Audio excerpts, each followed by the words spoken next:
close your eyes for a moment. Not fully asleep, just relaxed enough to let the noise of the day fade away. Now imagine a city that never truly slept. A city where stone streets echoed with sandals, secrets, and ambition. This was Rome. Not the clean, shiny Rome from school books, but the real one. Messy, loud, human. When people talk about the Roman Empire, they usually talk about big things.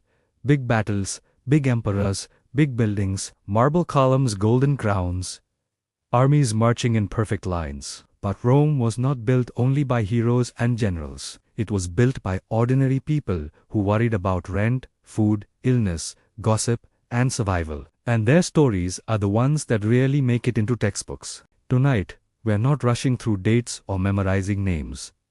This is not that kind of history. This is a quiet walk through the hidden corners of the Roman Empire. The places teachers skipped.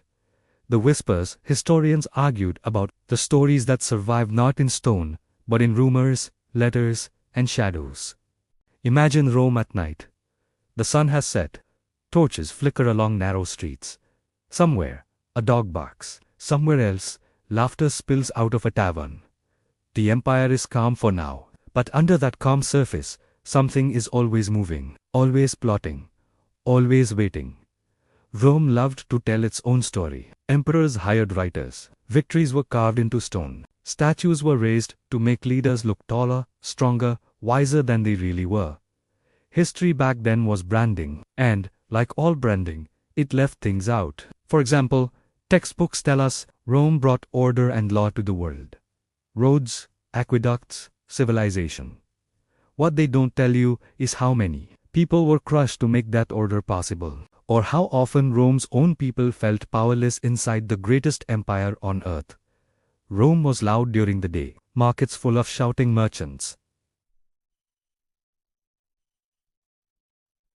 children running between carts, slaves carrying heavy loads, senators arguing in public like they were on a dramatic talk show.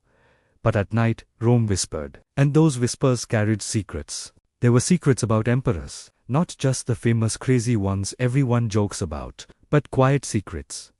Fears, paranoia, sleepless nights. Some emperors slept with guards outside their doors, not to protect them from enemies, but from friends. There were secrets about religion. Official gods were worshipped publicly, but underground cults met in private homes, basements, and tunnels. People prayed to strange gods the state did not approve of. Some rituals were hidden so well that historians are still guessing what really happened in those rooms. And then there were secrets about everyday life. The kind that never make it into history books because they seem too small. Like how bad Rome smelled in summer. Or how most people never saw the inside of a palace. Or how a simple illness could end a life faster than any sword. Textbooks love the idea of Rome as eternal. Strong, unbreakable. But the people living inside it didn't feel eternal. They felt tired. They felt scared. They felt hopeful one day and defeated the next. Just like us. This is why Rome still pulls us in. Not because it was perfect, but because it was familiar. Power struggles, corruption, entertainment used as distraction, leaders promising greatness while the streets told a different story.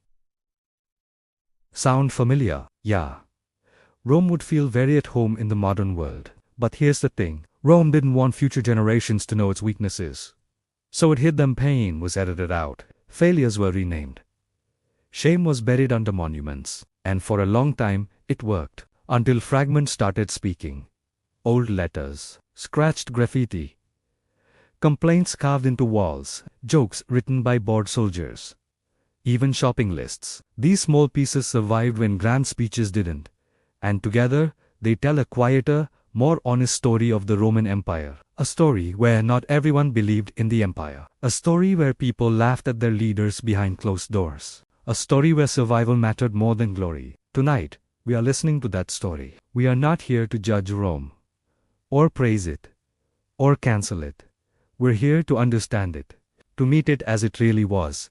Human, brilliant, cruel, funny, fragile. Think of this series like walking through a massive old house. The front rooms are beautiful and well lit. That's the Rome everyone knows. But we're going into the back rooms. The storage spaces, the basements, the places no tour guide rushes you through. And don't worry, we're not running. This is bedtime history. We move slowly here. calmly, like a torchlight moving along a stone wall, revealing details one by one. In the chapters ahead, you'll meet emperors who feared shadows, soldiers who questioned why they fought, women who held power without titles, doctors who mixed science with superstition, and ordinary people whose lives mattered, even if history tried to forget them. But for now, just sit with this idea. Rome was not one story. It was thousands of stories happening at the same time. Some loud, some quiet, some erased on purpose. And tonight, as the city settles into darkness, as the torches burn low and the streets grow silent, we begin listening. Because history doesn't always shout. Sometimes, it whispers, and Rome is ready to whisper its secrets. If you could visit Rome for a single day, textbooks would send you straight to the shiny parts. The Forum, the temples, the statues with perfect noses and serious faces. Everything carved in marble. Everything meant to impress you. But Rome was not made of marble alone. For every polished column, there were 10 cracked walls behind it. For every grand speech, there were thousands of tired people just trying to get through the day. The real Roman Empire lived beyond the facades. And that's where most Romans actually spent their lives. Let's take a slow walk away from the monuments. The streets narrow. The buildings grow taller and closer together. Light barely reaches the ground. Apartments stack on top of apartments, some 6 or 7 stories high. For every polished column, there were 10 cracked walls behind it. For every grand speech, there were thousands of tired people just trying to get through the day. The real Roman Empire lived beyond the facades, and that's where most Romans actually spent their lives. These were called insulae. They were cheap, crowded, and not very safe. Fires were common. Collapses happened. If you lived on the top floor, the rent was cheaper, but the walk was brutal, and the water rarely made it up there. Down on the street, life was loud. Vendors yelling about bread, olives, wine. Children running barefoot, carts rattling over stone. And the smell. Rome smelled like smoke, sweat, animals, and sewage. There was no modern plumbing for most people. Waste often went straight into the street. Not exactly the Rome of postcards. Now imagine living here. Most Romans were not senators or soldiers.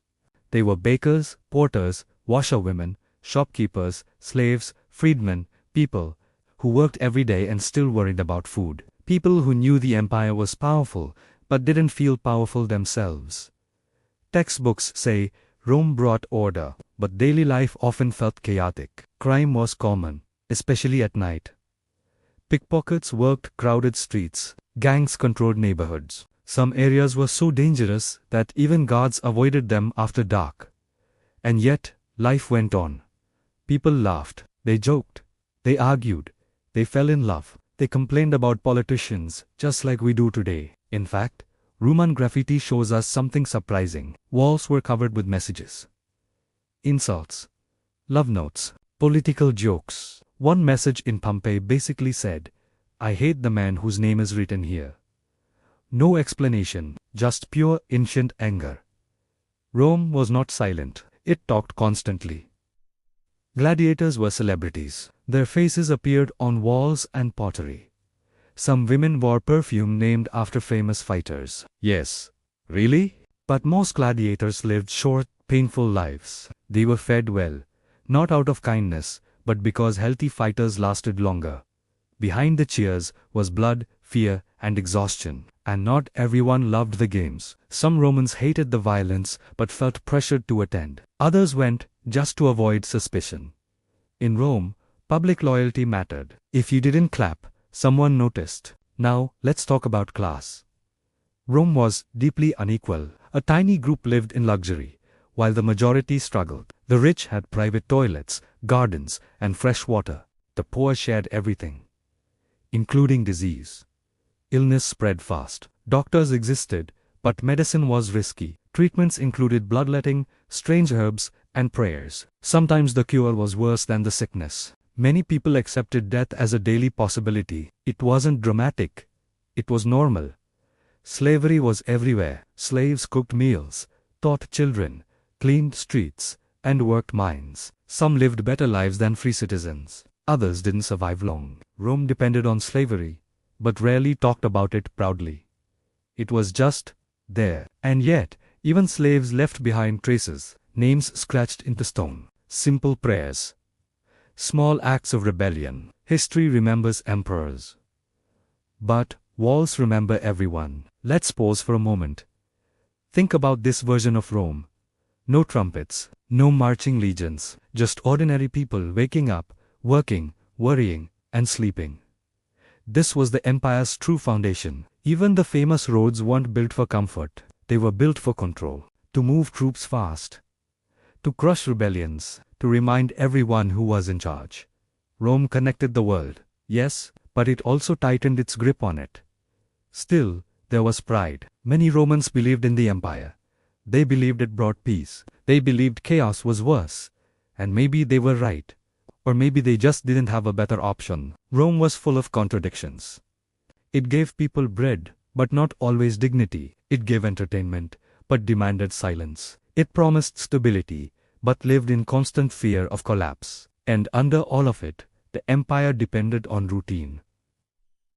Daily habits, small actions, the quiet work of millions of people history barely names. This is why the marble facade matters so much. It was not just decoration, it was a mask. A way to say, everything is fine, even when it wasn't. Because if people believed Rome was eternal, they were less likely to question it. But cracks were always there, in the walls, in the streets, in the hearts of the people. And as we move deeper into the story, we'll see how those cracks grew, how whispers became doubts, and how the empire's greatest threat was not always an enemy at the gates, but the reality it tried so hard to hide. For now, let the city settle again. The markets close. The streets quiet down. Somewhere above, someone lies awake in a crowded apartment, listening to footsteps and wondering what tomorrow will bring. This is Rome beyond the marble, and this is only the beginning. When we imagine Roman emperors, we usually picture power. Gold crowns, purple robes, endless authority. Men who could snap their fingers and change the world.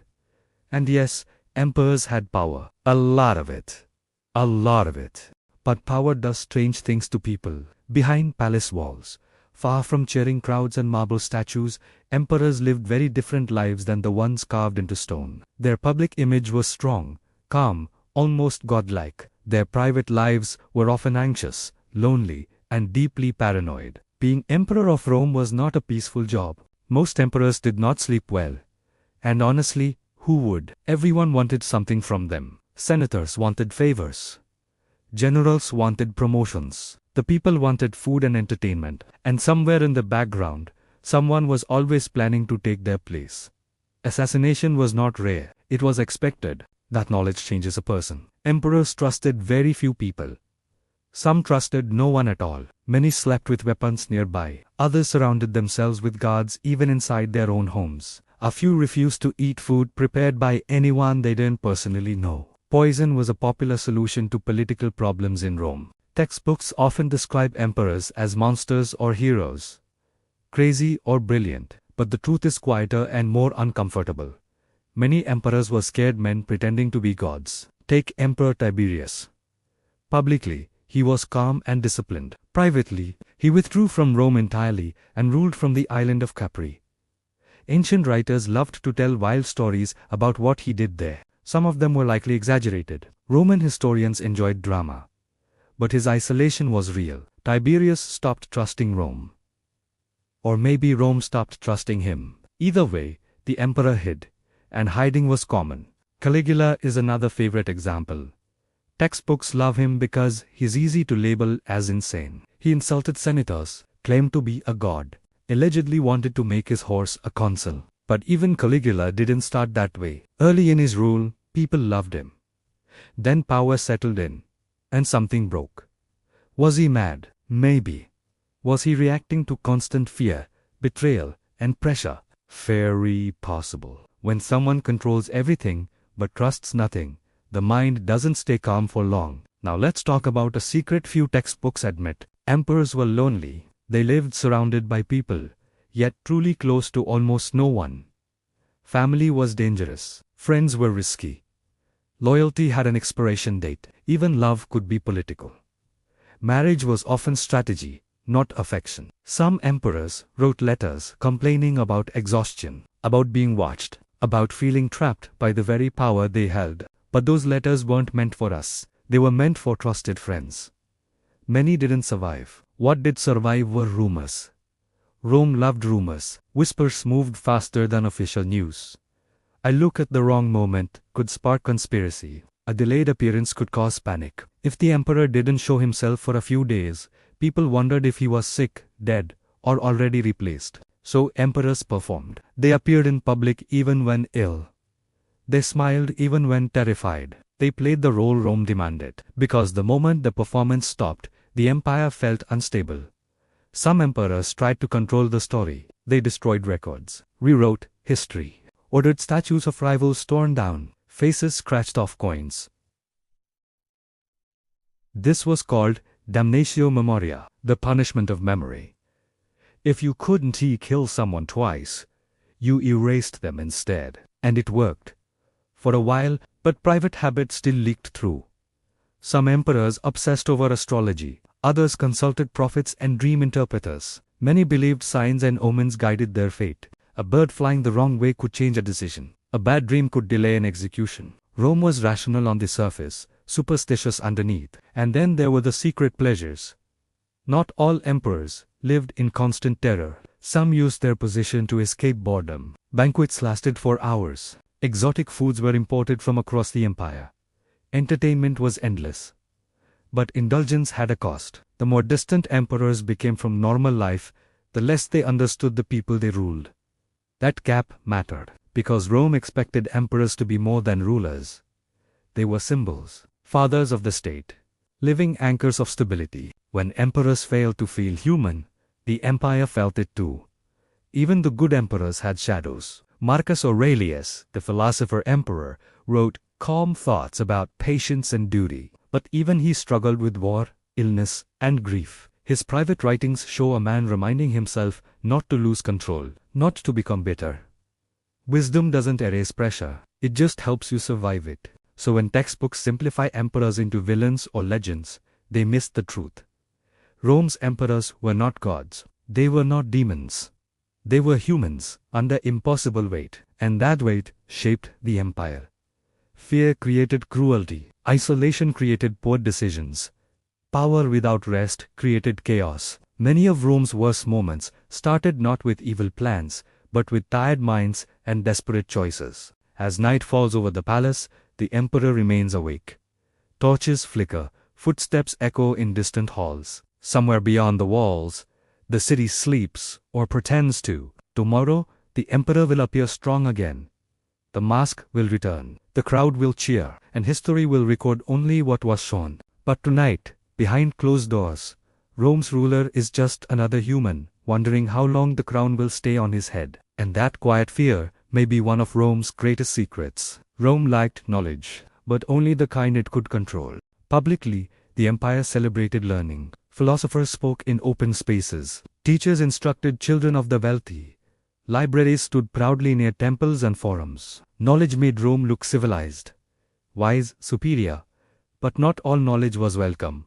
Some ideas were dangerous, some questions went too far, and some scrolls were never meant to be read by everyone. Imagine a quiet room filled with shelves, scrolls stacked carefully, dust floating in torchlight. This was a Roman library. Or at least, the version people were allowed to see. Behind it, sometimes literally behind walls or locked doors, were texts few ever touched. Rome did not censor knowledge loudly. It did it quietly. Certain writings simply disappeared. Philosophers who challenged authority found themselves exiled, or worse. Books questioning the gods or the emperor's power were not debated. They were removed, burned, forgotten on purpose. This was not always official policy.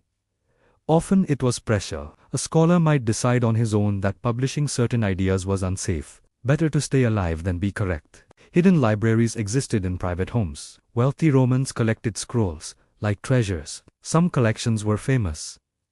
Others were secret. If a fire broke out, people saved their books first. Knowledge was valuable.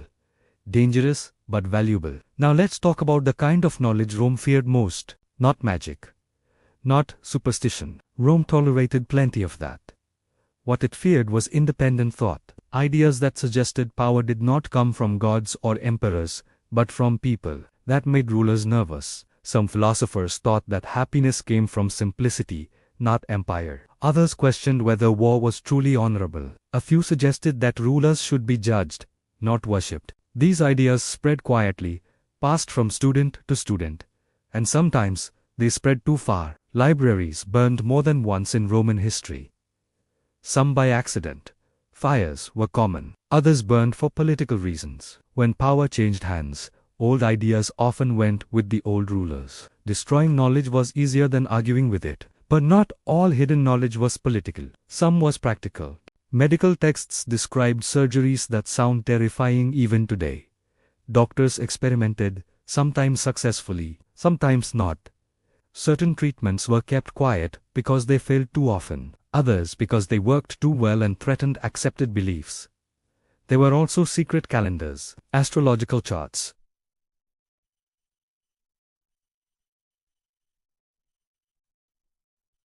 predictions of eclipses. Knowledge of the stars gave power. Emperors wanted that power close. Astrologers were watched carefully.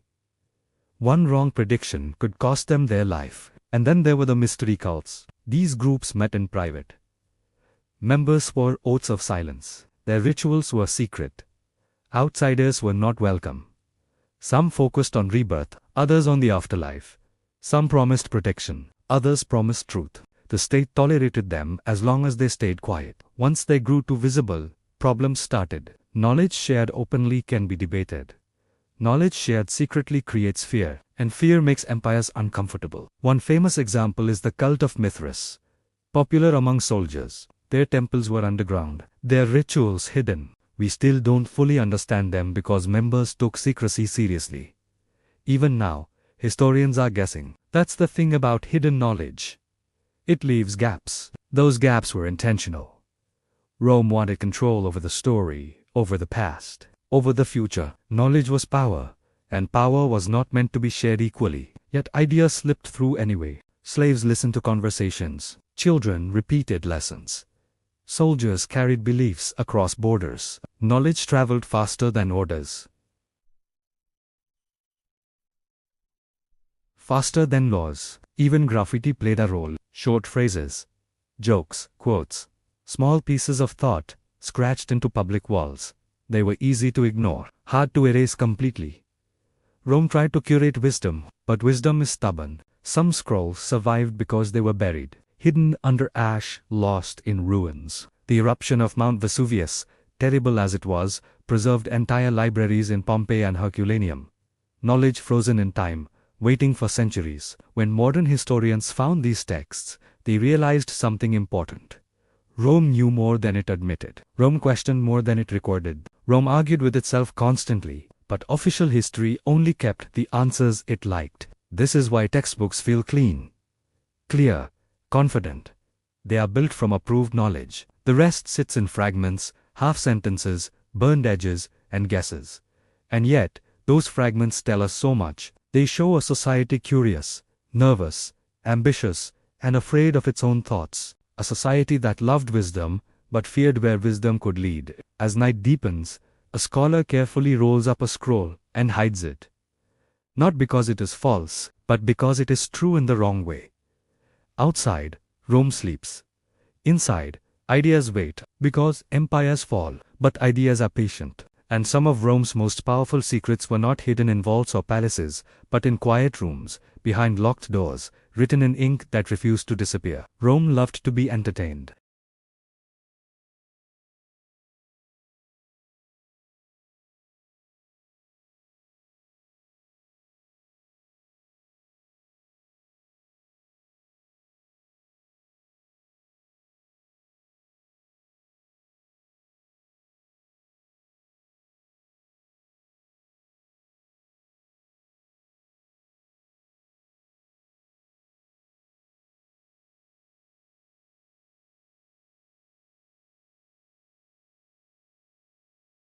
The Colosseum was massive, loud, alive with noise. Tens of thousands of people packed together, waiting for blood. When the games began, the roar of the crowd could be heard across the city.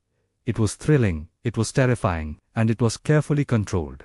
Gladiators were not free warriors, chasing glory. Most were slaves, prisoners, or criminals. Some volunteered, which sounds strange until you remember how desperate life could be. Fighting offered food, shelter, and a chance, however small, at fame or freedom. But the reality was harsh. Training schools were strict. Discipline was brutal. Gladiators were treated like valuable property, not heroes. They were fed special diets to keep them strong, not out of kindness, but investment. A dead gladiator was a financial loss. Despite this, some gladiators became stars. Fans scratched their names into walls. Women collected their sweat. Yes, their sweat, believing it brought good luck or beauty. Rome turned violence into celebrity. Still, every fight carried fear. Most matches were not to the death, but death was always possible. Injuries were common. Survival depended on skill, luck, and the mood of the crowd. The famous thumbs up or down gesture, that's more myth than fact. But the crowd's voice mattered. Loud approval could save a life. Silence could end one. And the games weren't just about fighting. Animals were imported from across the empire. Lions, bears, crocodiles. Creatures most Romans had never seen. They were displayed, hunted, and killed for entertainment. Thousands died simply to shock and impress the audience. Behind the scenes, it was chaos. Workers cleaned blood from the sand. Animals roared in cages. Gladiators waited, listening to the noise above, knowing their turn was coming. Not everyone enjoyed this. Some Romans felt uncomfortable. Philosophers criticized the games, calling them cruel and corrupting, but their voices were quiet compared to the cheers of the masses. Entertainment kept people calm, distracted, and that made it useful. Now let's move to the Circus Maximus. Chariot racing was even more popular than gladiators. Teams had colors. Fans chose sides. Rivalries were intense, sometimes violent. Riots broke out over races. People gambled heavily. Lives were ruined over losses. The races were fast and deadly. Crashes were common. Drivers could be dragged to death by tangled reins. The crowd loved it. Danger made it exciting. For a few hours, social class disappeared. Rich and poor sat together, shouting for the same team. The emperor often attended, watching carefully. Public mood mattered. Booing could be dangerous. Cheering could be powerful. Entertainment was political. Free grain and free games kept unrest low. If people were fed and amused, they complained less. Roman leaders understood this well. Bread and circuses were not kindness. They were strategy. And yet, even entertainment had a dark cost. Workers died building arenas. Slaves suffered behind the scenes. Animals vanished from entire regions due to constant hunting. Violence became normal. Children grew up watching death as sport. Some Romans worried about this. Others joked about it. Humor helped. Romans had dark humor. Very dark humor. Jokes about dying in the arena were common. Laughing made fear easier to carry. But the emotional impact lingered. Constant spectacle hardened people. Suffering became background noise. This didn't destroy Rome overnight, but it shaped how people valued life. And still, the shows continued. Because when the empire felt unstable, entertainment increased. More games, bigger spectacles, louder crowds. Distraction worked until it didn't. Imagine leaving the arena at night. Your ears ring from shouting. The smell of blood and dust follows you. You walk home through dark streets, stepping around trash and sleeping bodies. Tomorrow, work continues. Life continues. The memory fades. This was Rome as a rhythm. Excitement, violence. Forgetting entertainment was not evil by design. It was a mirror. It reflected what Rome valued, feared, and needed. And what it needed most was control. As the torches dim and the crowds disperse, the city grows quiet again. Somewhere, a gladiator cleans his wounds. Somewhere else, a child dreams of cheering crowds. Somewhere above it all, leaders count coins and plan the next show. Because in Rome, entertainment was never just entertainment. It was power wearing a smile. If the arena was where Rome showed its muscles, the Senate was where Rome hid its knives. From the outside, the Senate looked calm and respectable. A grand building. Long robes, serious faces, men speaking about law, duty, and the good of the republic. It looked like reason ruled here. But behind those speeches were whispers. The Roman Senate was not just a place for debate. It was a battlefield without swords. Power shifted quietly. Alliances formed and collapsed. Smiles hid plans, and silence often meant danger. Senators were not poor men trying to serve the people. They were wealthy, ambitious, and deeply aware of how fragile their positions were. Saying the wrong thing could end a career. Saying nothing could do the same. So they learned to speak carefully. A senator might praise the emperor in public and criticize him in private, or the other way around, depending on who was listening. Words were chosen like chess moves. One mistake, and you were exposed. Meetings were long, boring, on purpose. Important decisions were often made before anyone entered the chamber. By the time a vote happened, the outcome was already decided. The real work happened in hallways, dinners, and private homes. Dinner parties were dangerous. Invitations mattered. Who sat next to whom mattered. What wine was served mattered. Conversations sounded casual, but every sentence carried weight. Senators listened more than they spoke. Information was currency. Secrets were leverage, and everyone was watching everyone else. The Senate was full of men who feared being accused of disloyalty. Rome punished traitors harshly, but the definition of traitor could change overnight. A rumor could start an investigation. An investigation could end in exile, or worse. So senators learned to survive. They built networks, married strategically, sponsored games to gain public favor, gave gifts, accepted bribes while pretending they didn't. Corruption was common, but rarely admitted. Officially, everyone was honorable. Unofficially, everyone knew better. Letters played a huge role. Senators wrote constantly. To friends, to generals, to provincial governors. Messages traveled slowly, but the impact was heavy. A single letter could start a war or end a life. And not all letters were honest. Some were written to be leaked. Others were written knowing they might be intercepted. Writing carefully became an art. Saying enough, but not too much. Leaving room for denial. Then there were informers. Rome had many. Some were slaves. Some were freedmen. Some were senators themselves. Informers listened, reported, and accused. Sometimes for justice, often for reward. Fear of being reported shaped behavior across the empire. Imagine living like that. Every conversation measured, every joke risky, even silence suspicious. The Senate was quiet, but not peaceful. Emperors knew this. Some emperors worked with the Senate. Others controlled it through fear. A few openly humiliated senators to remind them who held real power. For many senators, survival meant obedience, but obedience didn't erase ambition. Plots formed quietly. Groups gathered. Discussions happened late at night. Not all conspiracies aimed to kill the emperor. Some aimed to influence him. Others simply aimed to survive the next political storm. Assassination plots were not rare. Some succeeded, many failed. When they failed, the punishment was public and brutal. Executions sent messages. Fear kept order. And yet, senators kept plotting. Because Rome rewarded boldness, even failure could bring attention. And attention, in Rome, was power. What textbooks often miss is how exhausting this system was. Politics never stopped. There were no breaks. No weekends. No safe moments. Even retirement was risky. A senator who withdrew from public life could be seen as suspicious. Why leave, unless you were hiding something? So they stayed, played the game, wore the mask. Some senators truly believed they were protecting Rome. Many couldn't tell the difference anymore. The Senate also struggled with relevance. Senators debated, but emperors decided. This created resentment. Pride bruised easily.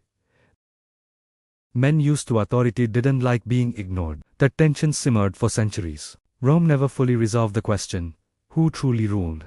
The emperor, the Senate, the people. Officially, it was shared. In reality, it shifted constantly. That uncertainty created endless conflict.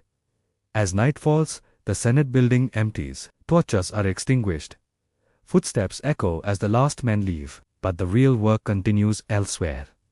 In private rooms, in whispered conversations, in letters written by candlelight. And the shadows of the Senate stretch far beyond its walls. Into the army, into the streets. Into the palace itself. Rome looked stable. organized, eternal. But inside its most respected institution, fear and ambition sat side by side, and those shadows shaped decisions that changed the empire forever. Quietly, slowly, invisibly, when people think of Rome's power, they think of the army, strong soldiers, perfect formations, red cloaks moving like one body. The Roman army looks unstoppable in paintings and movies, and yes, it was one of the most effective fights in as night falls.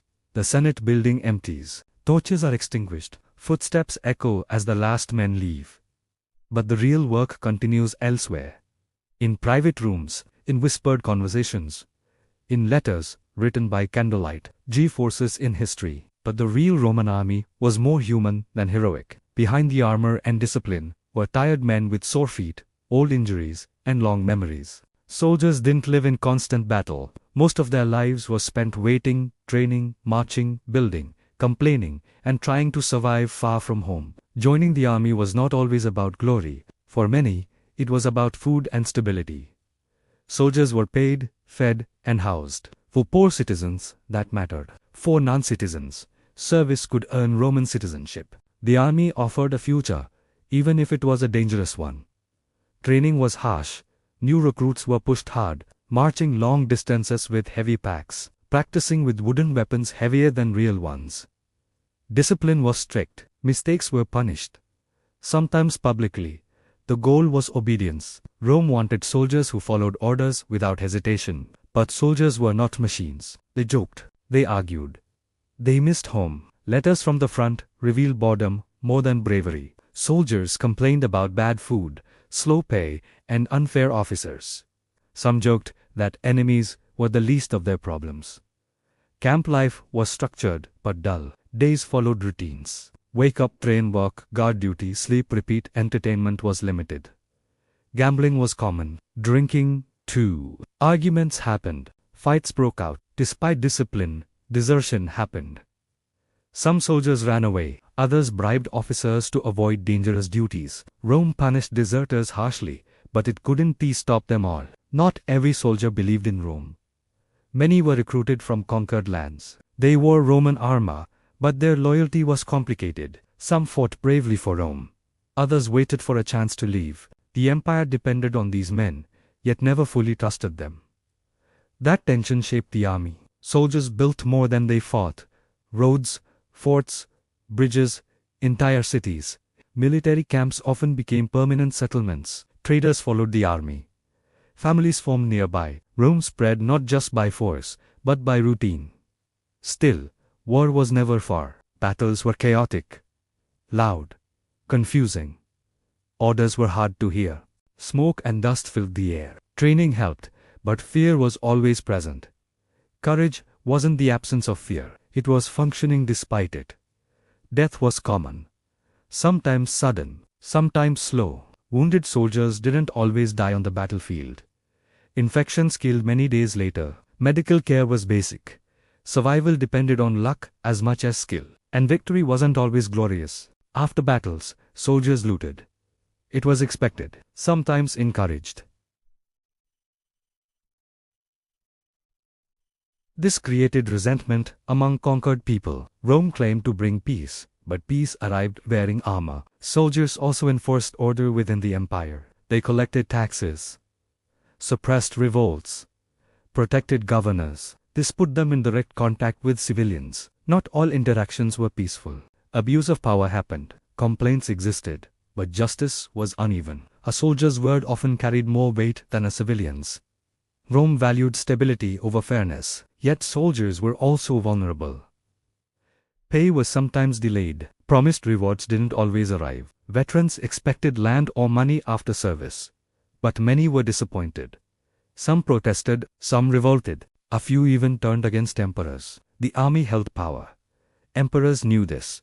Soldiers could make or break a ruler. Loyalty was bought with bonuses, titles, and promises. When loyalty faded, emperors fell.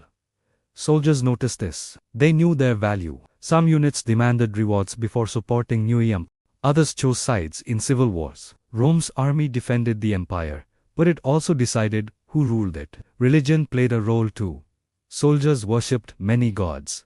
Mars, of course, but also local gods from wherever they were stationed. They carried amulets, prayed before battle, looked for signs. Superstition helped manage fear, and then there was brotherhood. Despite hardships, soldiers formed strong bonds. Shared danger created trust. These relationships helped them survive. A soldier fought not just for Rome, but for the man beside him. When service ended, many soldiers didn't they return home. Home had changed. Or they had. Some settled near camps. Others started families abroad. Rome spread through these quiet choices. So when textbooks show neat formations and clean victories, remember the reality. The Roman army was disciplined, but messy. Powerful, but fragile. Loyal, but not blindly so. It was built from individuals with hopes, fears, and limits. And those individuals shaped Rome's fate as much as any emperor or senator. As night falls on a distant frontier, a soldier writes a letter by firelight. He talks about weather, food, boredom. He doesn't know his words will survive, but they will. Because the real story of Rome's army is not just in battles. It's in the quiet moments between them. When Roman history is told, women often appear only at the edges. Wives, mothers, daughters. Names mentioned briefly, then forgotten. Textbooks move fast past them, as if nothing important happened there. But behind Rome's power, women were everywhere. They managed homes, raised children, controlled money, passed information, and sometimes quietly shaped the empire itself. Their power was rarely official, but it was real. Most Roman women lived private lives. Their world was the home, cooking, cleaning, weaving, caring for family. This was expected. A good woman was modest, quiet, and obedient. At least, that's what the public story said. Reality was more flexible. Women ran households like small businesses. They managed slaves, handled finances, made decisions every day that affected many lives. A man might appear powerful in public, but at home, women often controlled the details that mattered most. Marriage in Rome was not always about love. It was about alliances, status, property. Many women married young, very young. Husbands were often much older. Divorce was common, surprisingly so. Roman women could initiate divorce, which shocked later societies. Still, freedom had limits. Women could not vote. They could not hold office. They could not command armies. Their influence stayed indirect. But indirect influence can be powerful, especially when no one is watching. Some women mastered this. Livia, the wife of Emperor Augustus, is a famous example. Publicly, she was the perfect Roman woman. Loyal, modest. Privately, she was deeply involved in politics. She advised Augustus, managed alliances, protected her family's future. Rumors followed her. Poison, manipulation, control. Historians still argue how much was true, but the rumors themselves tell us something important. Rome believed women could be dangerous. Another powerful figure was Agrippina, the younger, intelligent, ambitious, fearless. She helped place her son, Nero, on the throne. For a time, she ruled beside him. Coins even showed her image next to his. That was rare and unsettling. When Nero grew older, her influence became a threat. And in Rome, threats didn't last long.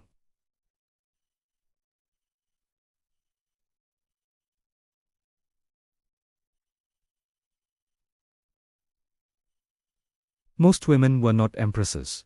Of course, ordinary women worked hard. Poor women worked outside the home, selling goods, cleaning clothes, running small shops. Wealthy women supervised large households and estates. Some became patrons of artists and writers. Religion offered another path. Women played important roles in religious life. Priestesses served gods and goddesses. The Vestal Virgins were especially powerful. They guarded the sacred fire of Rome. They lived under strict rules, but their status was high. They could own property, testify in court, even pardon condemned prisoners. That power came at a cost. Breaking vows meant severe punishment. Rome respected sacred women, but demanded perfection from them. Slavery shaped women's lives deeply. Enslaved women faced constant danger, hard labor, abuse, no legal protection. Their bodies were controlled by others. Some bore children who became slaves themselves. Others found small ways to resist. Passing messages, teaching children quietly, remembering names. Not all enslaved women stayed enslaved.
The underground wasn't always mysterious.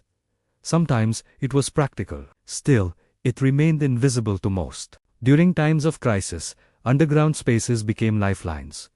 Fires destroyed buildings above. People escaped downward. Riots broke out. Leaders hid. Messengers used tunnels to move unseen.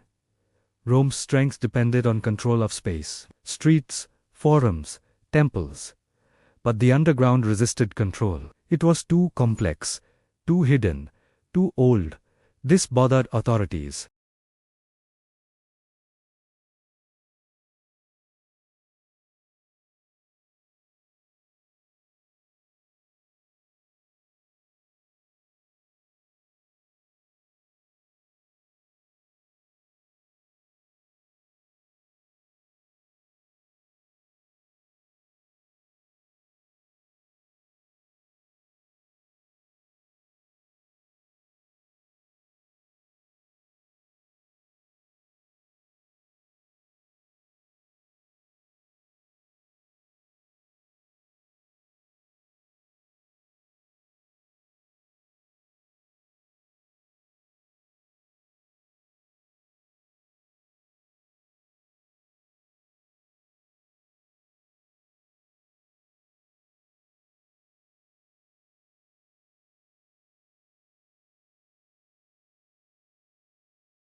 When modern explorers rediscovered them, they realized how much history had been hidden on purpose.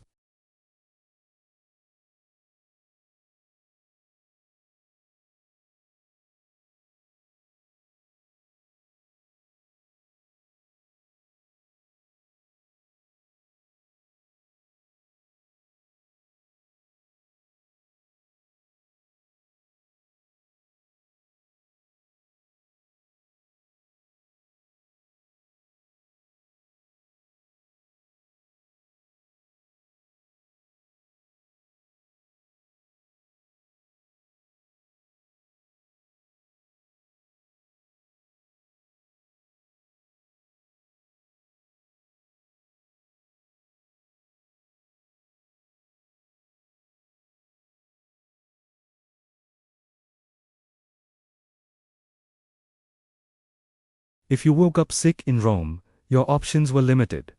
You could rest and pray. You could try a home remedy passed down through family. Or you could call a doctor and hope for the best. Doctors were not regulated the way they are today. Anyone could claim to be one. Some were trained in Greek medicine. Others learned through practice. Some learned through failure. Many treatments sounded painful because they were. Bloodletting was common. The idea was simple: too much bad blood caused illness. Remove it, and balance would return. Leeches were used. Knives were used. Sometimes it worked. Often it didn't. But people believed in it, and belief mattered. Herbal medicine was everywhere. Plants were crushed, boiled, burned, and eaten. Some herbs helped, others poisoned slowly. Garlic was popular. Honey too. Wine was used for almost everything. If you weren't sure what to do, wine was the answer. Hospitals as we know them didn't exist for civilians. Soldiers had better care. The army valued its men.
Doctors who failed. Doctors who ran from outbreaks.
Coins were minted from bronze, silver, and gold. Their value depended on weight and metal. Emperors often adjusted them, sometimes secretly. A coin could be worth less than it looked.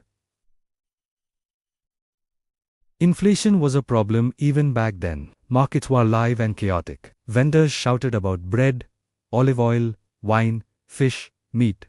People haggled. Children ran between stalls. Animals wandered. The smell was intense.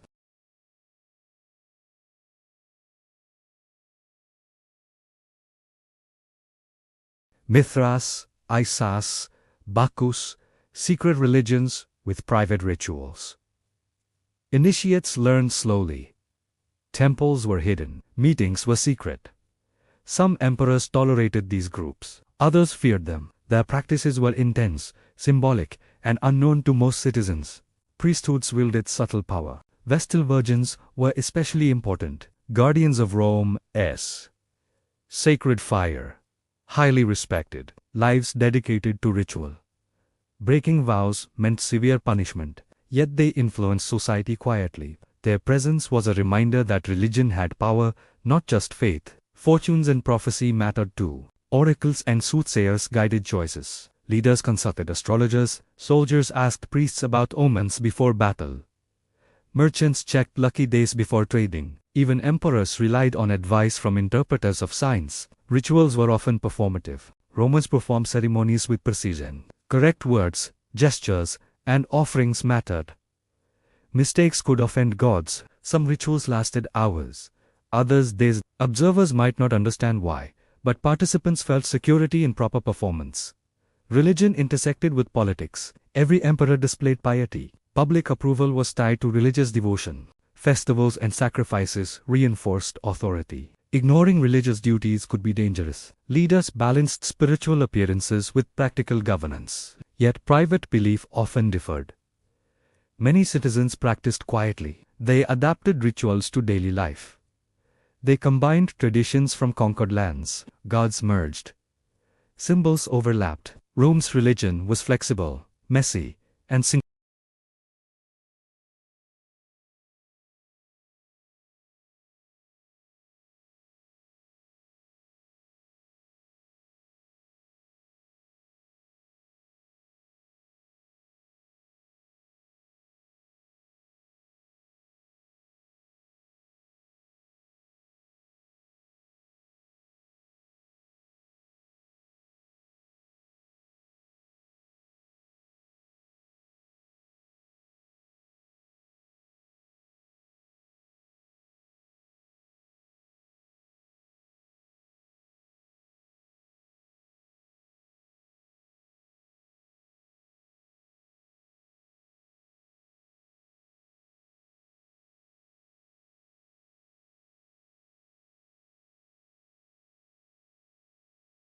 Rome's religion was not just about gods. It was about survival, order, fear, and comfort. Public and private worlds coexisted, often silently. The official history may focus on temples and ceremonies, but hidden beliefs shaped daily life. Magic, secret cults, personal devotion, and fear intertwined to guide choices, behavior, and even politics. And as Romans slept, their gods watched. Sometimes visible, often invisible, always present, always waiting.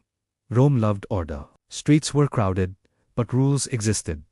Soldiers patrolled. Magistrates judged. Laws were written. Justice seemed clear. But beneath the surface, crime and punishment were far more complicated than textbooks show. Crime happened everywhere. Pickpockets in markets. Thieves in narrow alleys. Burglars at night. Even rich citizens were vulnerable. Rome's population was large. Security depended on vigilance, not perfection. Most crime went unrecorded. Only big cases made history. Punishments were harsh. The law was strict. Minor theft could mean whipping. Serious crimes could mean execution. Crucifixion existed for the lowest classes. Hanging, drowning, poison, various methods were used to deter others. Pain was public, shame was personal, but law enforcement was inconsistent. Magistrates judged according to status. The rich often escaped punishment. Slaves were treated severely. A runaway slave could be executed for something minor. Social hierarchy shaped outcomes more than the law itself. Hidden rules existed too. Bribes, favors, and influence could change results.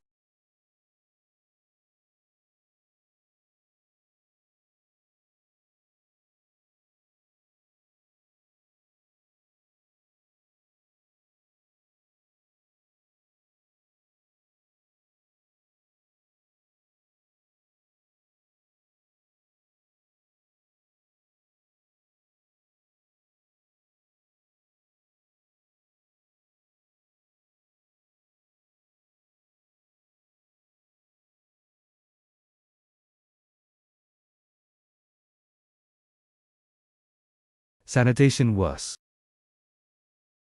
Many prisoners relied on visitors for survival. Freedom was the goal. Waiting, suffering, and fear dominated daily life behind bars. Execution was a spectacle. Crowds gathered.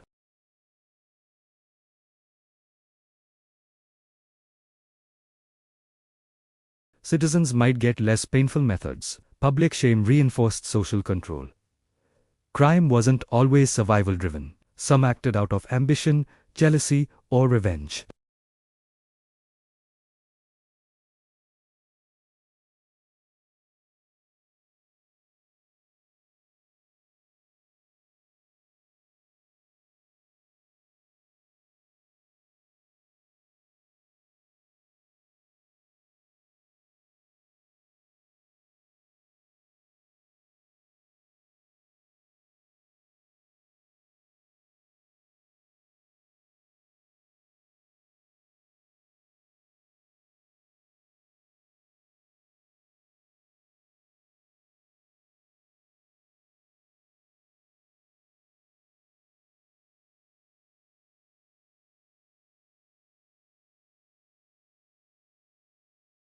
Crime sometimes became political. Plots against emperors or governors were considered treason. Punishments were brutal, not just for the guilty, but to intimidate others. Fear of accusation kept people obedient. One wrong word could become a death sentence. Power, law, and secrecy were inseparable. Surveillance existed. Informers, spies, and neighbors played roles in monitoring behavior. People reported crimes, real or imagined. Fear of being watched shaped daily life. Secrets could protect or destroy. Rome's legal system had ideals. Written laws, courts, and procedures existed. In theory, justice was predictable. In reality, it depended on wealth, status, and influence. Official rules were public, but hidden rules controlled outcomes. Textbooks show the law as structured. Life showed it as fluid, often unfair, and always strategic. Daily life was affected. Citizens learned to navigate, avoid dangerous areas at night, handle disputes quietly, pay off threats, avoid offending those in power. Survival often meant bending the rules while appearing obedient. Rome balanced crime, punishment, and public order. Fear maintained obedience. Justice existed, sometimes, but secrets and hidden power shaped almost everything. Every punishment, every trial, every execution sent signals about who controlled the city, the streets, and lives.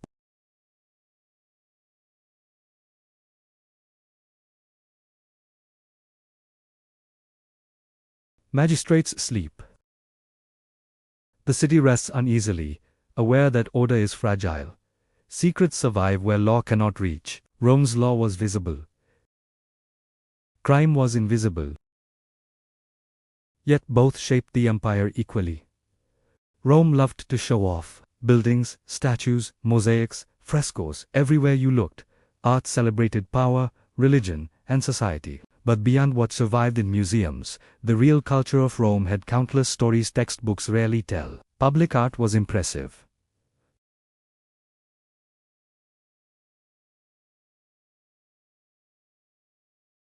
Reliefs told stories of battles, victories, and triumphs. Romans looked at these works and understood their world: order, conquest, authority, and divine favor. But art was more than decoration. Sculptures showed rulers as taller, stronger, or more divine than they were. Mosaics depicted citizens following the ideal life: brave, dutiful, loyal. The reality often differed. The image mattered more than truth. Every home contained private art too. Wealthy Romans decorated walls with frescoes, scenes from mythology, nature, or everyday life. Some frescoes were playful, some erotic, some political. These intimate artworks revealed what people valued behind closed doors. Personal taste shaped private identity. Artists themselves had secrets. They worked for patrons, often wealthy and demanding. Their names were rarely recorded. Their personal opinions might differ from what they painted. A sculptor could despise an emperor but still carve a flattering statue. Survival meant compliance, creativity, and cleverness. Music and theater thrived. Public performances entertained crowds. Plays, poetry readings, and songs addressed morality, politics, or humor. Some works mocked leaders subtly. Others celebrated them openly. Theater allowed messages to circulate that could not be written officially. Erotic art existed quietly. Homes sometimes displayed mosaics with sexual imagery. These were not public. They reflected desires, humor, and even social critique. Romans were surprisingly candid in private life, contrasting with official decorum. Humor and satire often intertwined with sexuality in ways historians later called shocking. Education shaped culture. Young Romans learned reading, writing, and rhetoric. Boys practiced oratory to impress courts or forums. Girls were educated differently, often at home learning household management, literature, and music. What they learned influenced society quietly, passing knowledge and taste through families. Hidden stories persisted in everyday objects. Pottery, lamps, jewelry often carried inscriptions, short messages, jokes, prayers. Everyday art told stories that were small, personal, or subversive. Not grand enough for monuments, but vital for understanding life. Religion influenced artistic expression. Altars, statues, charms art, reinforced belief. Secret cults commissioned private objects for rituals. Symbols meant only to be understood by initiates. These items remind us culture was layered. Public show, private meaning, secret significance. Education, entertainment, and expression coexisted. Citizens balanced duty and pleasure. Public festivals displayed obedience. Private art expressed freedom. Everyday creativity reflected resilience. Even slaves contributed. Mosaics, crafts, household items. Art was not limited to elites, yet so much is lost. Fires, decay, and deliberate destruction erased countless works. Political changes led to the removal of symbols. Obsolete beliefs vanished with their art. What survives is only a fraction of what existed. Historians piece together fragments to imagine the rest. Humor mattered. Graffiti on walls, jokes in plays, satirical poems. Romans loved to laugh. Dark humor, sexual humor, absurd humor. These small works reveal attitudes, fears, and pleasures often absent from official records. Humor connected people across classes and generations. Art preserved memory. History is written by the powerful, but art often recorded what they could not. Family portraits, dedications, personal inscriptions, these survive quietly. They tell stories of individuals, not emperors. Stories often forgotten in official texts. As night falls, imagine a torch flickering over a mosaic. Colors glow softly. Tiny figures, animals, gods, heroes, ordinary people frozen in stone and paint. Their stories remain quiet but persistent. They speak across centuries, reminding us that culture was more than monuments and laws. It was life lived fully, creatively, secretly, and loudly all at once. Rome's art was not just beauty. It was memory, humor, devotion, and resistance. Public glory and private truth intertwined in every brushstroke, sculpture, and carved tile. And the stories they forgot still whisper to us today. Rome fell. Fell! The empire crumbled, cities burned, roads cracked, palaces turned to dust. Statues toppled. Empires do not last forever, and yet Rome left behind more than ruins. Its forgotten legacies live quietly in ways we rarely notice. Most people think of Rome in grand terms. Emperors, armies, laws, monuments, these survive in textbooks. But everyday life, the choices, systems, and culture that sustained the empire shaped the future in ways more subtle and enduring. Consider language.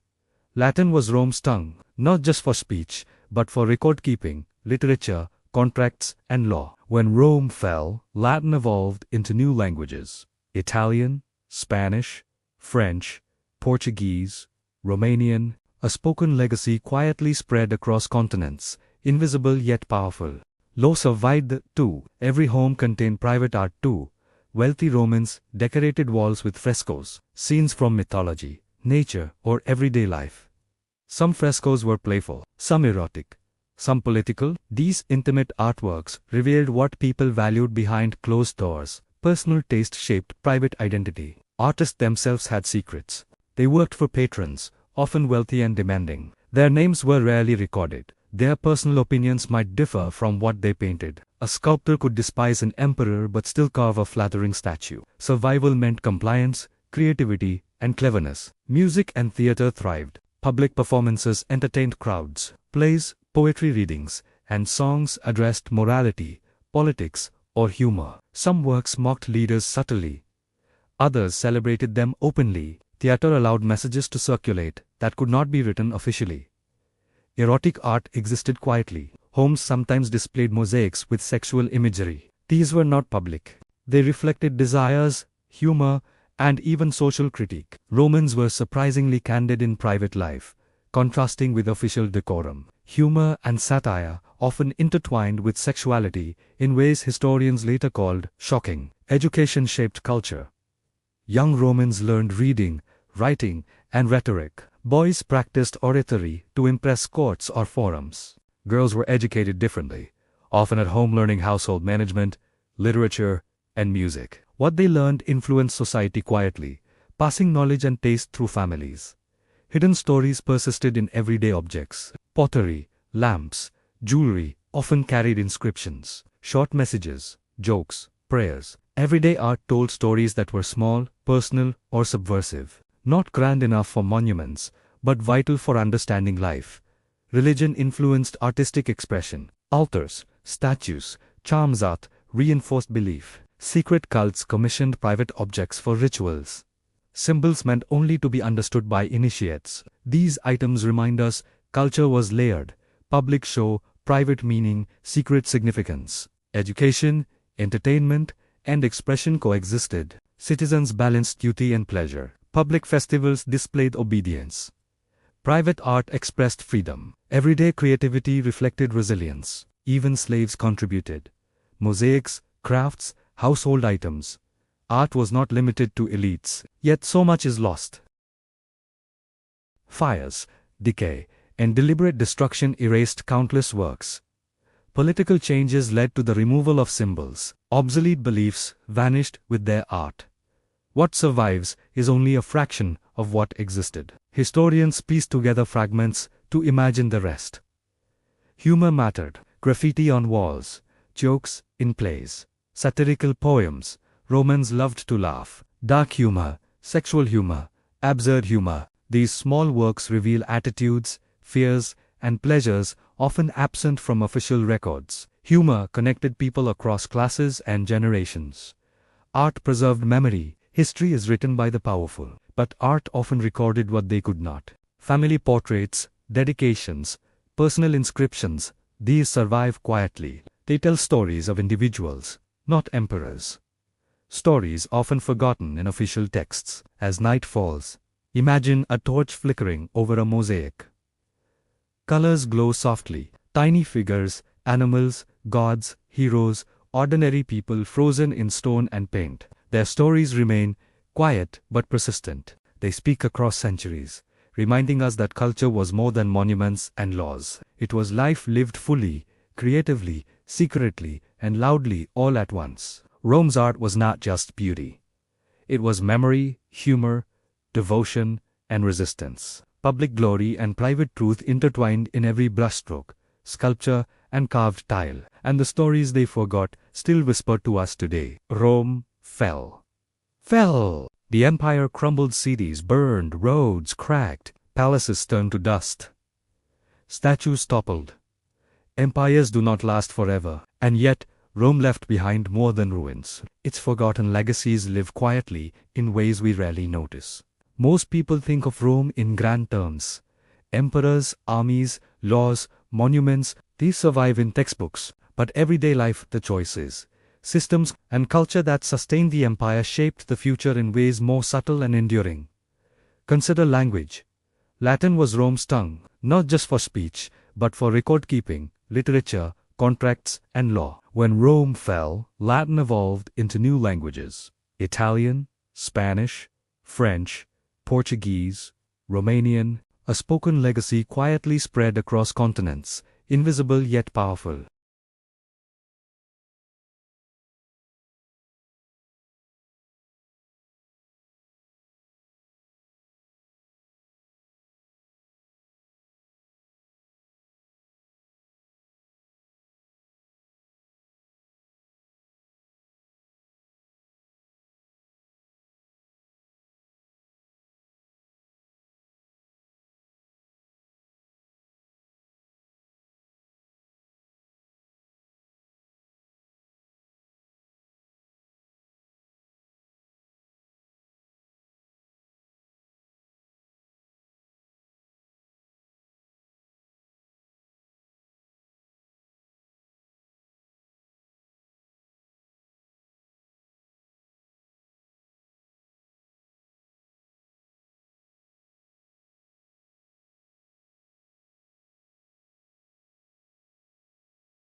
Mosaics, frescoes, sculptures, and literature influenced Renaissance artists and beyond. Techniques, motifs, and storytelling traditions traveled, hidden in monasteries, private collections, and personal libraries. The private art Romans cherished became seeds for later cultural growth.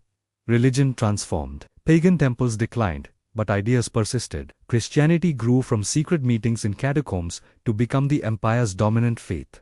Rituals, symbols, and structures inherited Roman organization, discipline, and design. Hidden devotion evolved into widespread practice. Daily life left traces too. Roman ideas about cities, markets, baths, theaters, and civic organization influenced later societies. Streets, public spaces, and marketplaces in Europe often mirrored Roman models, even centuries later. The invisible framework of urban life survived quietly. Hidden lessons also endured. Rome demonstrated the dangers of ambition, corruption, inequality, and reliance on spectacle.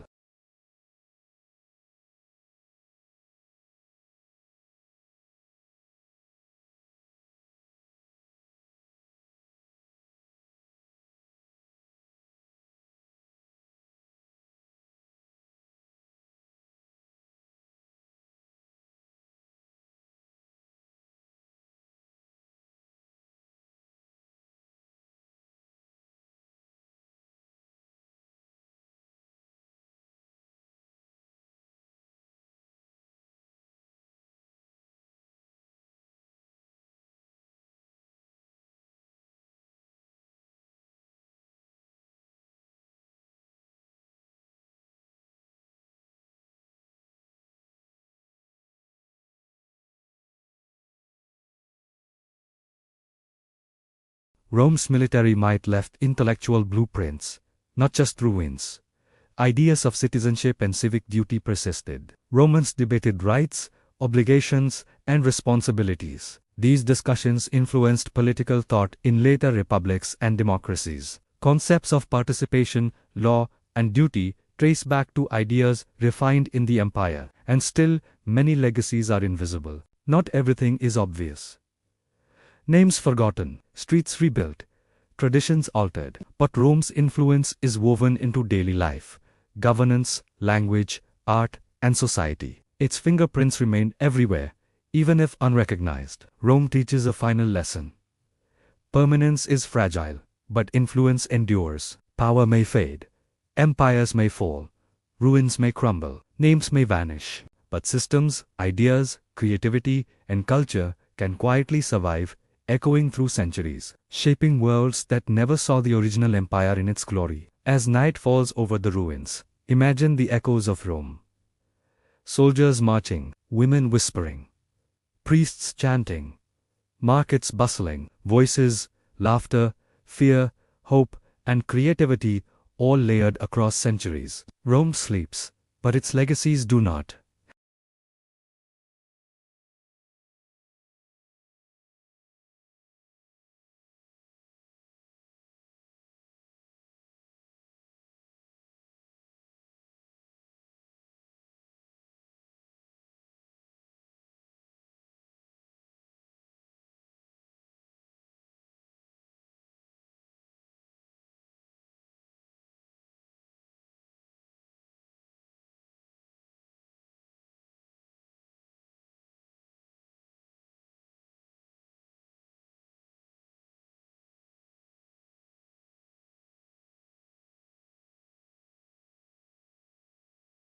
Start with language. Latin may sound dead, but it is alive everywhere. Words we use daily like agenda, curriculum, sanity, come directly from Rome. Roman legal principles influenced European and later global legal systems. Concepts like contracts, property, citizenship, and trials have Roman roots. Modern courts echo practices developed over centuries in the empire. Rome's rules may have been imperfect, but they shaped centuries of justice.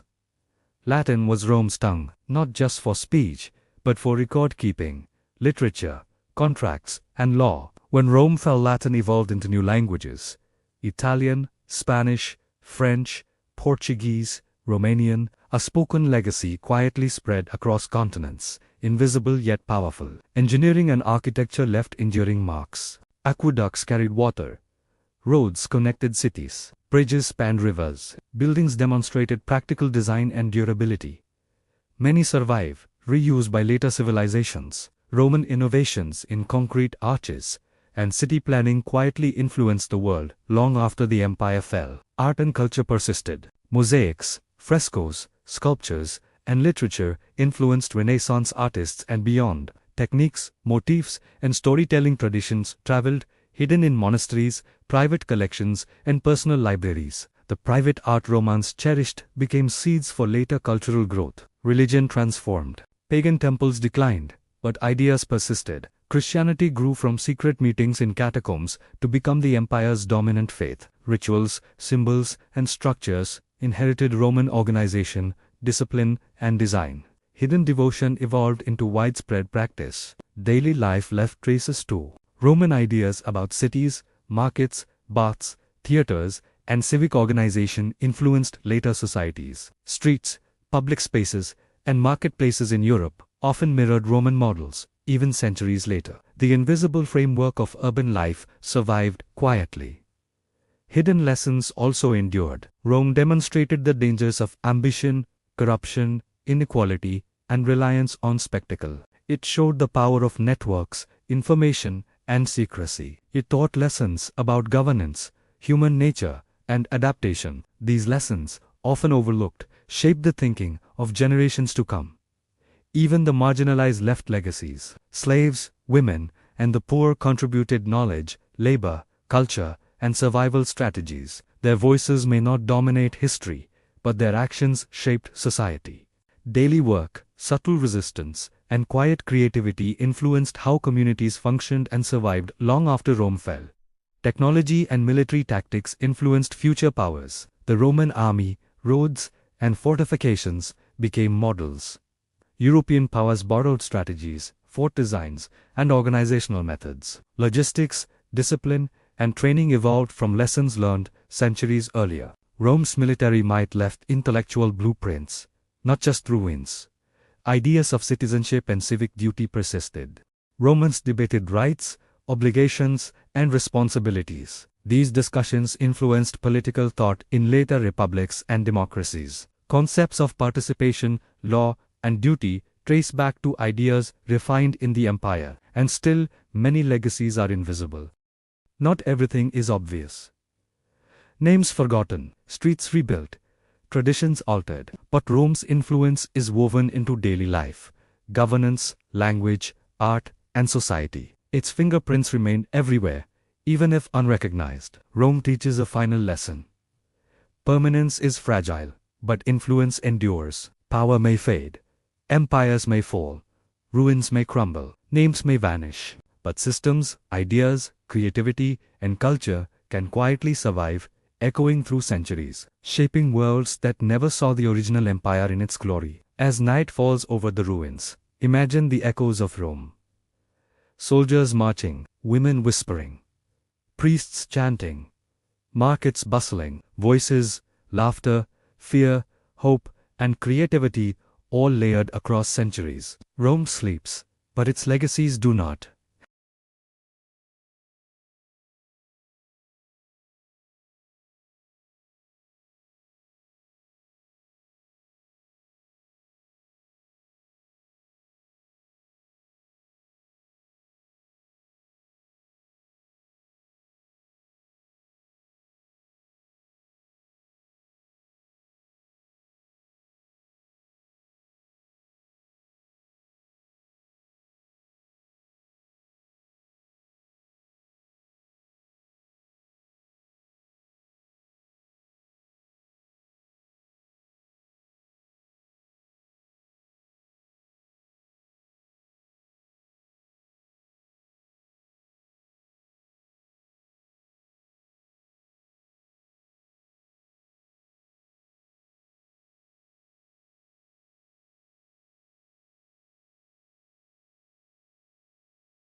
And secrets still matter. Rome thrived not only through visible power, but hidden knowledge networks, influence, private rituals, personal art, and subtle resistance. Today, we benefit from those hidden systems: governance, engineering, culture, law, and innovation.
Rome may be gone, but its lessons, whispers, and quiet influence continue to live hidden, yet everywhere, shaping the world in ways we barely notice, yet cannot ignore. Rome was grand, proud, and disciplined, but also messy, secretive, and full of scandals. The textbooks show emperors, wars, and laws, but beneath the surface, daily life was full of intrigue, hidden deals, and stories people whispered about behind closed doors.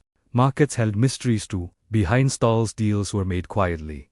Counterfeit coins changed hands. Smugglers exchanged goods under the cover of normal commerce. Not everything sold openly was what it seemed. Daily life depended on subtle observation and clever choices. Public baths, though places of hygiene and socializing, held hidden stories.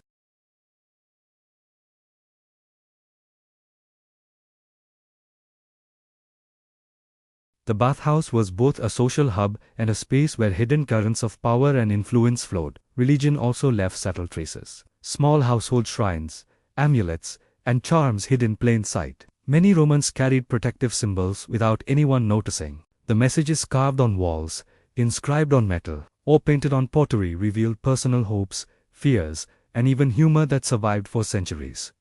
Even entertainment held secrets. Theater and gladiator games were public, but some performances contained coded messages, subtle critiques of leaders, or jokes understood only by a select few.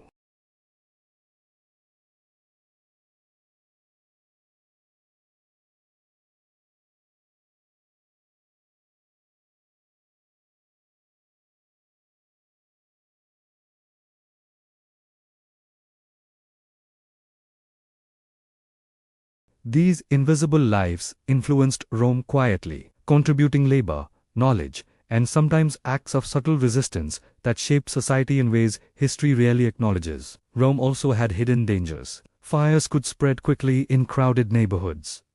Criminals lurked in alleys. Disease traveled silently. The empire's survival depended on balancing these risks. Citizens developed strategies, escape routes, hidden storerooms, and secret signals to protect themselves and their families. Even in official spaces, secrets mattered. Temples, forums, and palaces held private offices, vaults, and meeting rooms. Decisions with enormous consequences were often made behind closed doors. What the public saw, the pageantry, the speeches, the rituals, was only part of the story. The city's infrastructure itself contained mysteries. Aqueducts, sewers, and tunnels not only supplied water and removed waste, but sometimes concealed hidden chambers, secret passages, or emergency routes. Some areas were known only to engineers, priests, or the emperor's aides.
Start with families. Life at home was busy, noisy, and often chaotic. Children learned quickly, helping in markets, assisting in workshops, or carrying water from fountains. Parents juggled work, food, and survival.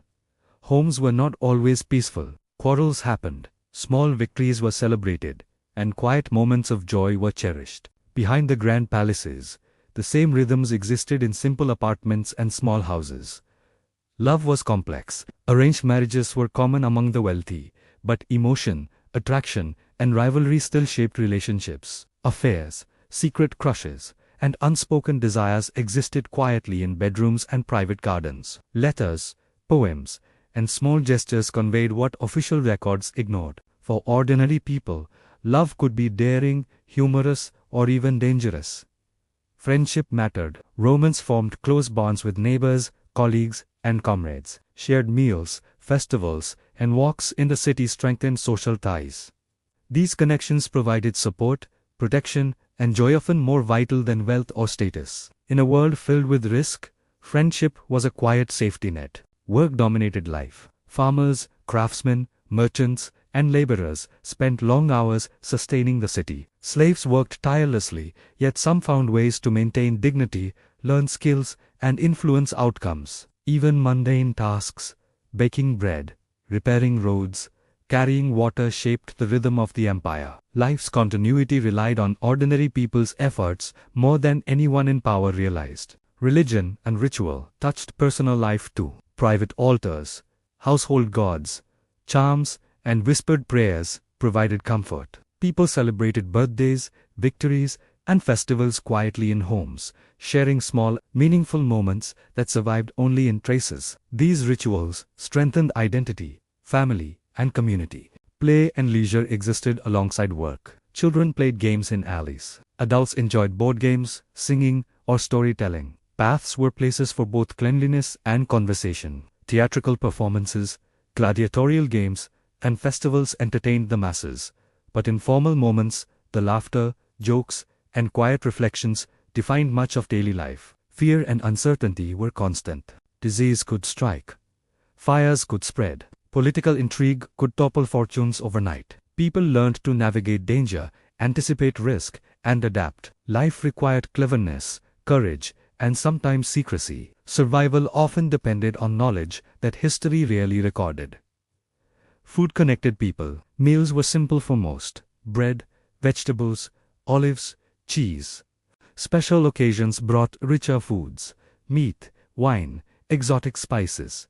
Sharing meals created bonds, reinforced family ties, and provided comfort in uncertain times. Even small culinary rituals carried emotional weight and meaning. Dreams and stories shaped imagination. Romans interpreted dreams, shared tales, and learned lessons through storytelling. Children heard myths, heroes, adventures, and moral lessons. Adults reflected on fables, personal anecdotes, and historical accounts to guide decisions. Life was informed by memory, imagination, and collective culture. Even in their struggles, Romans found joy. Music, poetry, dance, and humor offered escape. Small acts, writing a letter, gifting a charm, performing a playful prank, brought happiness. Life was not just survival. It was lived fully, quietly, and humanly. As night falls, imagine a Roman family settling in a modest home. A child whispers a story, a parent hums a tune, slaves rest after labor, candles flicker on altars.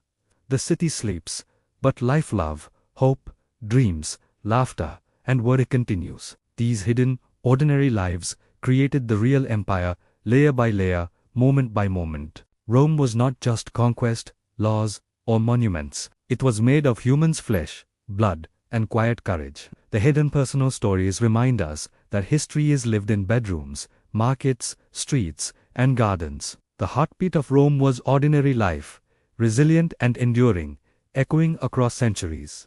And as we close this chapter, remember, behind every empire lies countless personal stories, mostly forgotten but eternally alive. Rome's true legacy is not just in grand achievements, but in the ordinary lives that sustained it, quietly shaping the world for generations to come. Rome rose, thrived, and eventually fell. Its story is one of power, ambition, innovation, and human complexity. But beyond battles, emperors, and monuments, Rome offers lessons that still resonate today. Observing the empire quietly teaches us about life, people, and the fragile balance of society. And as we close this chapter, remember, behind every empire lies countless personal stories, mostly forgotten but eternally alive. Rome's true legacy is not just in grand achievements, but in the ordinary lives that sustained it, quietly shaping the world for generations to come. Rome rose, thrived, and eventually fell. Its story is one of power, ambition, innovation, and human complexity. But beyond battles, emperors, and monuments, Rome offers lessons that still resonate today. Observing the empire quietly teaches us about life, people, and the fragile balance of society.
While some of these actions were morally ambiguous, they remind us that awareness and strategy are part of navigating life.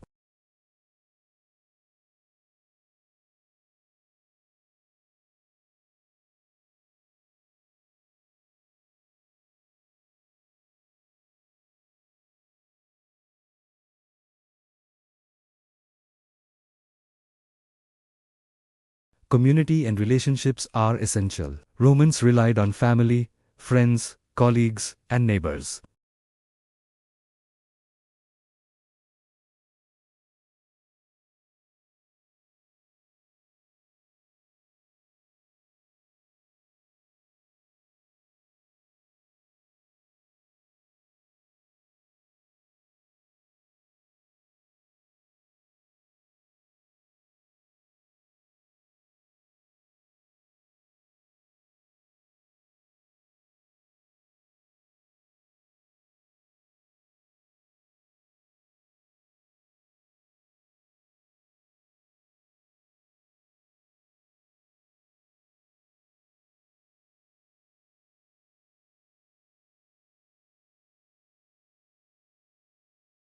Finally, life is a balance between public and private worlds.